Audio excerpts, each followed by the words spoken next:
तर शिक्षक मित्रांनो, आता थोड्या दिवसात 15 ऑगस्ट येत आहे. तर 15 ऑगस्टला आपल्याला झेंडा बांधायचा असतो. तर झेंडा कसा बांधायचा हे आपण आजच्या व्हिडिओमध्ये पाहणार आहोत. तर पहा, झेंडा बांधताना सगळ्यात महत्त्वाची गोष्ट म्हणजे जी आपली केशरी दोरी असते, ही केशरी दोरी वर असायला पाहिजे. आणि सगळ्यात महत्त्वाचा हाच विषय आहे की केशरी दोरी ही नेहमी वर असणे आवश्यक आहे. तर पहा, आपण याच्यात केशरी दोरी वर दिलेली आहे आणि जी हिरवी दोरी आहे ती आपली खाली असायला पाहिजे. ठीक आहे. हे जर आपलं बरोबर असलं की आपला झेंडा व्यवस्थित फडकतो. केशरी दोरी ही नेहमी वरती असायला पाहिजे.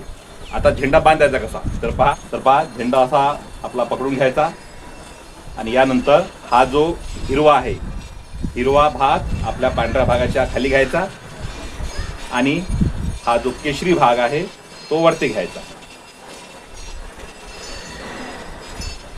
आणि अशा रीतीनं घेतल्यानंतर केशरी भाग वरती येईल अशा पद्धतीने आपल्याला झेंड्याला फोल्ड करायची आहे.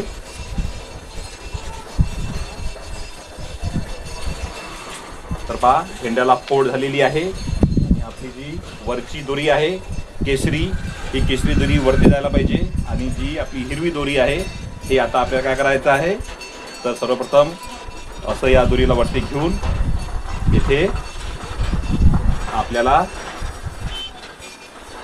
त्याला 1-2 अशा फोड मारायचे आहे आणि ही दोरी आहे ती काढून घ्यायची. म्हणजे जर आपण असा झेंडा वरती झेंडा नेला तर आपली केशरी दोरी वर जाईल आणि आपली जी हिरवी दोरी आहे ही खाली येईल आणि त्याला जर आपण खाली ओढलं तर आपला झेंडा व्यवस्थित फडकेल